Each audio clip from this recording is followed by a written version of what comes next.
परम पिता परमात्मा कबीर साहब जी के चरणों में मेरा कोटि कोटि प्रणाम।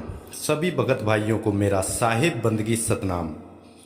भाइयों, आज हम आपको बताएंगे कि करोड़पति अरबपति कैसे बने, वो भी बिना कुछ करे, बिना पैसा लगाए, बिना मेहनत करे, हराम की कमाई से कैसे करोड़पति और अरबपति बने। भाइयों, आज के टाइम में पैसे की जरूरत किसको नहीं है? हर किसी को पैसे चाहिए, वो भी जल्दी से जल्दी, बिना मेहनत करे, बिना पैसे लगाए। आज वही तरीका मैं आप सबको बताने जा रहा हूं। तो चलिए शुरू करते हैं। करोड़पति और अरबपति बनने कैसे बने। भाइयों, हमारे भारत देश में बिना मेहनत करे, बिना पैसा लगाए जो अमीर हुए हैं वो है ये नकली गुरुआ लोग। भाइयों, पैसा कमाने के लिए आपको करना क्या होगा? उसके लिए 2-4 ग्रंथ याद करने होंगे। 2-4 ग्रंथ याद करने के बाद आप YouTube पर अपना प्रचार करो, लोगों को ज्ञान समझाओ, धीरे धीरे पॉपुलर होने लग जाओगे और बाबा जी बन जाओगे। जितने ज्यादा ग्रंथ शास्त्र तुम याद कर लोगे उसी हिसाब से आपकी कमाई होगी। क्योंकि यहाँ पर लोग ये नहीं देखते कि ये गुरु असली है या नकली। गुरु की कोई भी परख नहीं करता, बस भेड़ चाल की तरह पीछे पीछे लग लेते हैं और फिर इन्हीं नकली गुरुआ लोगों पर पैसा उड़ाने लग जाते हैं। गुरु जितने ज्यादा पैसे मांगता है वो उतना ही बड़ा गुरु होता है। इन गुरुआ लोगों पर सरकार टैक्स भी नहीं लगाती। इन बाबाओं की 2 नंबर की कमाई 1 नंबर की बन जाती है, वो भी बिना मेहनत करे, बिना कुछ करे।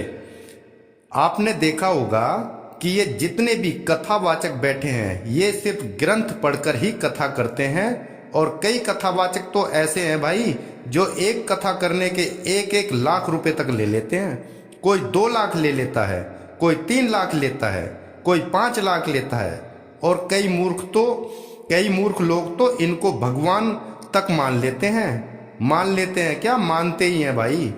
भाइयों, पता नहीं ये अंधविश्वास कब खत्म होगा हमारे देश से। जिस दिन हमारे भारत देश के लोग जागरूक हो गए उस दिन बाबाओं की खैर नहीं।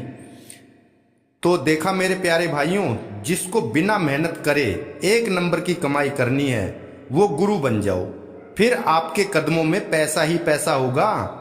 फिर आप ये गाना गाते फिरोगे, तू पैसा पैसा करती है, पैसे की लगा दूं ढेरी। इस भारत देश में अनगिनत कथावाचक और गुरुआ लोग हैं और ये सभी करोड़पति और अरबपति हैं। और जो इनको पैसे देते हैं वो बेचारे लखपति भी नहीं है। भाइयों, आप चारों तरफ देख ही रहे होगे, गुरुओं की मंडी लगी हुई है। और आपको इन पाखंडियों में से कौन असली है कौन नकली है ये चुनना भी बड़ा मुश्किल है। इन गुरुओं की मंडी में से एक गुरु है कछुआ बाबा, जिसको बचपन से ही पैसा कमाने का भूत सवार है। इस कछुआ बाबा का सिर्फ एक ही मकसद है, इंडिया से पैसे कमाओ और विदेश में भाग जाओ, वहां पर रहो और ऐश करो। कछुआ बाबा की ये बात हमें एक बहन ने बताई थी। उस बहन ने हमें बताया था कि इस कछुआ बाबा ने बोला था, इंडिया में क्या रखा है, यहाँ से तो पैसे कमाओ और विदेश में जाकर रहो। जो सुख सुविधा सफाई विदेश में है वो भारत में नहीं है। ये बात बोली थी कछुआ बाबा ने। अगर किसी को मेरी बात पर यकीन नहीं है तो वो उस बहन से पूछ सकता है। उस बहन का नाम है कल्पना बहन। मेरे समझदार भाइयों, मेरे विवेकी भाइयों, ये जो कछुआ बाबा 13वें पंथ का डंका पीट रहा है, असल में ये 14वां पंथ है, जो हम आपको अपनी पिछली वीडियो में बता चुके हैं। ये कछुआ बाबा ज्ञान में एकदम जीरो है, जीरो। हमारे अशोक जी वाणी लिखते हैं, जो अशोक जी के अंदर आता है उसी को वो लिख देते हैं।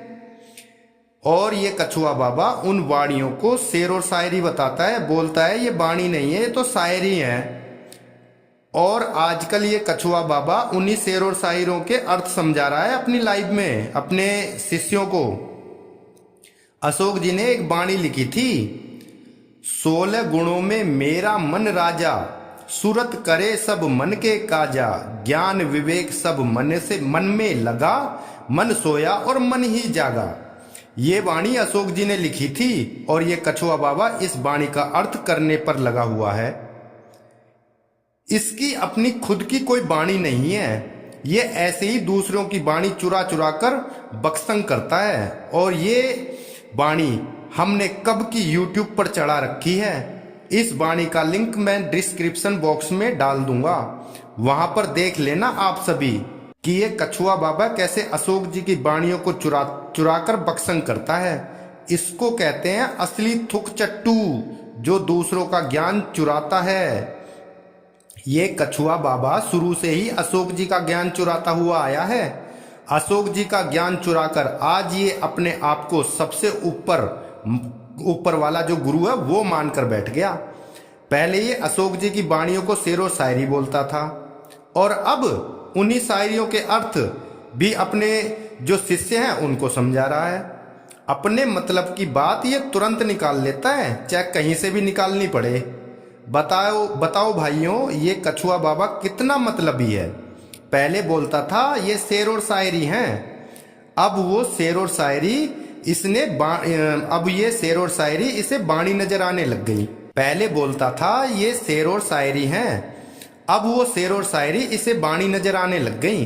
भाइयों, ये कछुआ बाबा पहले बोलता था कि वो परमात्मा ना तो नर है और ना नारी, लेकिन अब ये अपनी बात से ही पलट गया। अब बोलता है परमात्मा नर है। ये कछुआ बाबा एक बात पर कभी भी नहीं टिकता, ये हर समय बदलता रहता है, और जो बदलता है वही काल होता है। ये कछुआ बाबा अपनी एक जुबान पर कभी भी नहीं रहता, यह तो एकदम पलट जाता है। बेपैंदी का लोटा है ये। इसको जितना हम जानते हैं उतना कोई नहीं जान सकता। हम इसकी एक एक नस को जानते हैं। मेरे प्यारे भाइयों, समझो इन बाबा लोगों को, जो खुद अपने घर परिवार को एक नहीं कर सकता, अपने भक्तों को एक नहीं कर सकता, वो पूरे विश्व को क्या एक करेगा।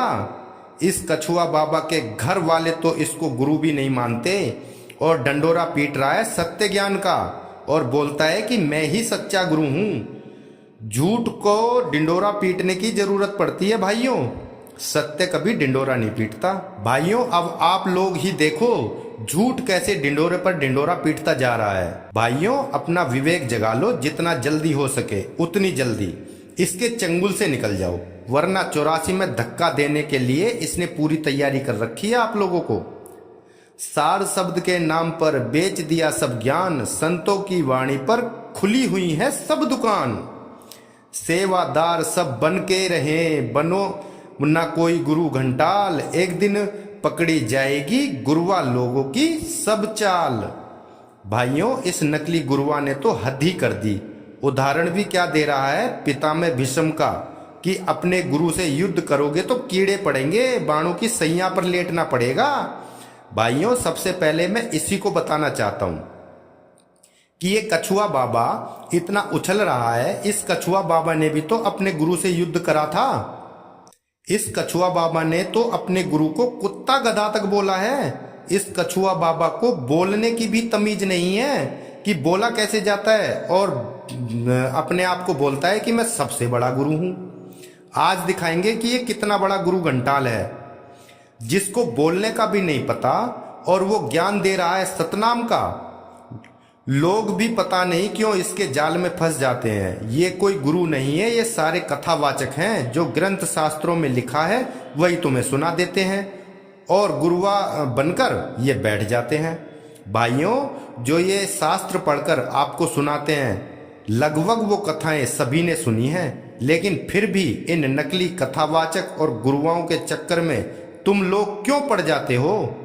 भाइयों, ये कछुआ बाबा अपने गुरु का ना हुआ, ये ढंग से शिष्यों का भी नहीं बना, और अब सबसे बड़ा गुरु बनने की सोच रहा है।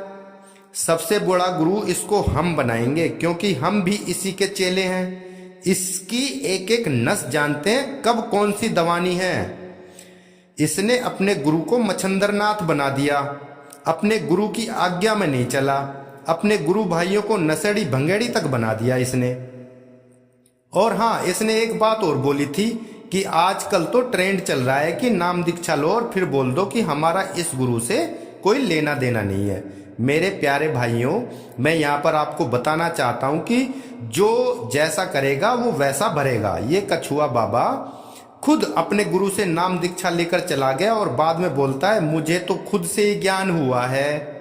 तो आप ही बताओ भाइयों, इससे बड़ा निकम्मा और कौन हो सकता है। जैसा इसने करा वैसा ही अब ये भर भी रहा है। जैसा इसने अपने गुरु को छोड़ दिया वैसे ही इसको छोड़ छोड़कर अब इसके शिष्य जा रहे हैं। जब तूने अपने गुरु को छोड़ा था तब सोचा था कि मेरे साथ भी तो ऐसा ही होगा। अब क्यों रोता फिर रहा है भाई? अब क्या होगा जब चिड़िया चुग गई खेत। ये कछुआ बाबा ये भी बोलता है कि सब नफरत खत्म करो, प्रेम से रहो। इस नकली पाखंडी बाबा से पूछो, क्या तूने नफरत खत्म कर दी सबसे? अरे तू तो सबसे नफरत करता है। तू ही नफरत खत्म करने की बात करता है।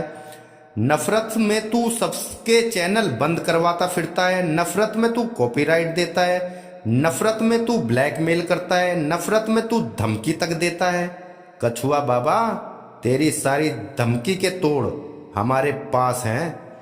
तेरे अहंकार के एक एक दांत को ऐसे तोड़ा जाएगा, ऐसे तोड़ा जाएगा कि तुझे खुद नहीं पता लगेगा कि मेरे सारे दांत टूट गए। ये बात अच्छे से कान खोलकर सुन लेना। कहना आसान है, करना बड़ा मुश्किल होता है। पहले तू अपने आप को तो सुधार ले, बाद में भाषण देना औरों को सुधारने का।